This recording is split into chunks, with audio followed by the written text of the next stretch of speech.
We were so excited that we would no longer be slaves. Aaron and Moses went straight to Pharaoh and requested that he let us hold a festival in the wilderness to honor our God. We'd be gone about a week. I'm an elder of the tribe of Judah in the time when the Jews were slaves of the Egyptians.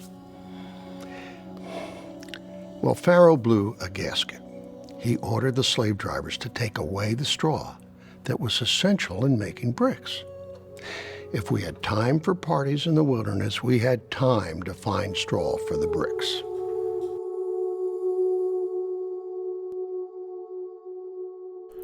The Israelites are thrilled.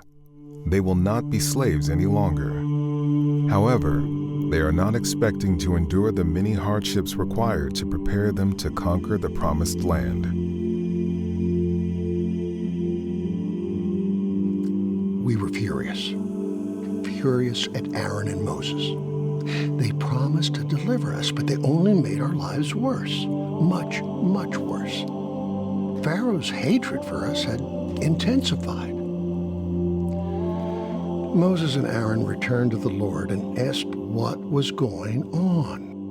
Why had he allowed the lives of the Israelites to get worse? The Lord reaffirmed to them that he would surely bring the Israelites out of Egypt.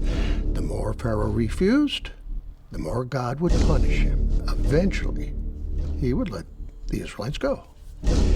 Now, that sounds all well and good in retrospect, but at the time, we were profoundly suffering.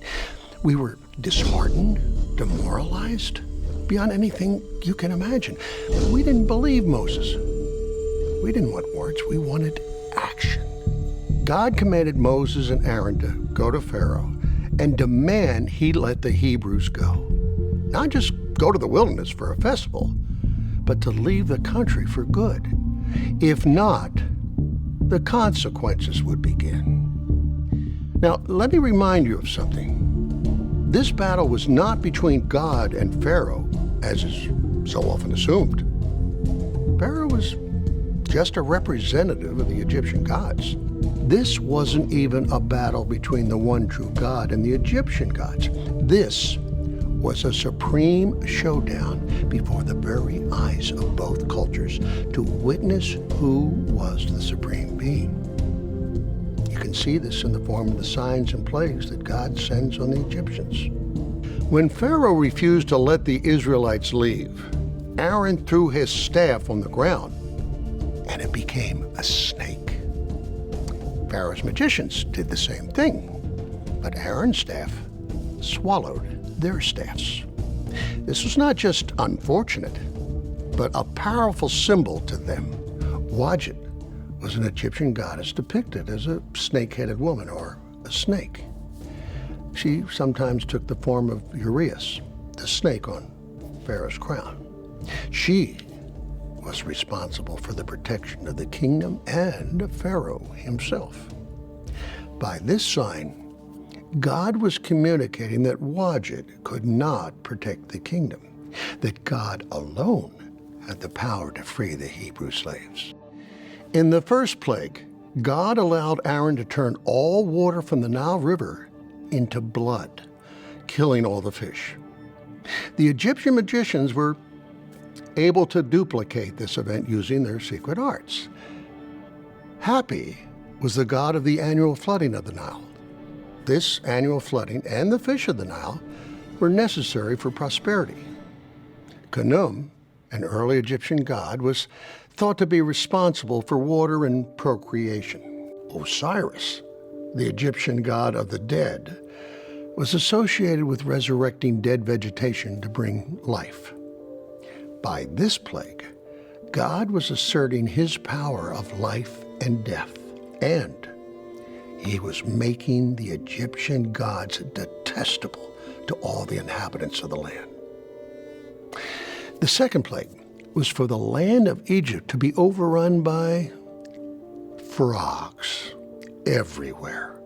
There were frogs everywhere, stinking, slimy frogs everywhere. Haget was an Egyptian goddess of fertility in the form of a frog. By this plague, God showed that Haggit was a goddess taking away life, not giving it.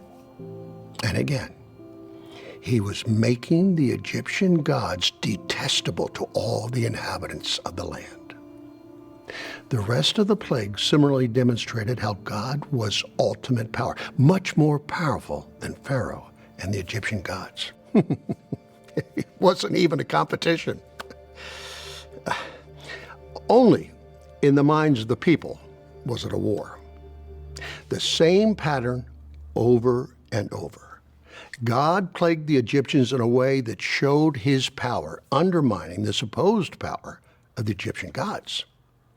Still, Pharaoh would not let God's people go. Now, let me remind you that Moses is 80 years old when he confronts Pharaoh. For the last 40 years, Moses has been a shepherd in the desert.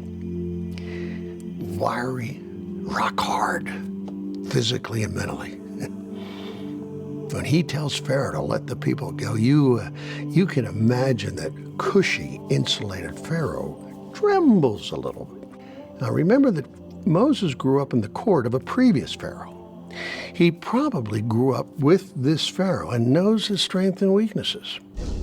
Pampered in every conceivable way, this Pharaoh is most likely fat and soft and superstitious beyond belief. He's supposed to be a god himself, but he knows he's not. He knows. And this may have led to doubt about the Egyptian gods themselves. Pharaoh trembles as he understands that the God of Moses is awesome in power. Now, let's jump to the 10th plague, the last plague needed. If God's instructions weren't followed, the firstborn children and animals of the inhabitants of Egypt would die. The Israelites were instructed to paint blood on their doorways in a specific way. The Egyptians, including the Pharaoh, did not do so. All of their firstborn died. The Israelites did so, and their firstborn were saved. This is the basis of the Israelites' annual Passover festival. The plague created a disaster. Pharaoh was so anxious to get rid of the Israelites that he summoned Aaron and Moses in the middle of the night and begged them to leave. Not only did the Israelites get to walk right out of slavery, but they took their herds and flocks with them. The Egyptians were so anxious for the Israelites to leave that they showered them with clothing and silver and gold. Just as God had promised, the Israelites plundered the Egyptians. God wanted to take the Israelites straight to Canaan, but to take the direct route meant going through dangerous Philistine country. They had been slaves for a very long time. God knew they were not prepared to face war or temptation. So God led them by the desert road toward the Red Sea. God led them with a cloud during the day and a giant column of fire at night to give them light. Pharaoh's grief subsided, and he came to a stark realization. Egypt had lost its workforce. Israelite slaves, innumerable valuable slaves, and valuable assets along with them. Like any good politician, Pharaoh changed his mind and decided to get them back. He led all the chariots of Egypt, along with horsemen and troops, to chase the Israelites down. Pharaoh's spies knew exactly where the Israelites were. Pharaoh was ecstatic when he saw the Israelites trapped in front of the sea. It's going to be an easy task to drive them back to Egypt. That night, the column of fire in front of the Israelites moved between the two groups, preventing them from seeing each other. The Israelites were in a panic. They berated Moses. Weren't there enough graves in Egypt for us to die there? Didn't we tell you to leave us alone in Egypt and serve the Egyptians there? It was obvious that we were not prepared to battle against Pharaoh and the gods of Egypt. In fact, we were more than willing to return to being slaves rather than trust God. Well, Moses told us not to be afraid, but to watch the deliverance from the Lord. The Lord will fight for you, but you have to be still. Why are you waiting, the Lord asked Moses, a heavenly smile on his face. Tell them to move on. Raise your staff, and the sea will part, and the Israelites will pass through on dry ground. Then I will punish the Egyptians, so everyone will know that I am the Lord. Moses stretched out his staff over the sea, and the Lord drove back the sea with a strong east wind and turned it into dry land all night long. The Israelites went across on dry land with a wall of water on either side.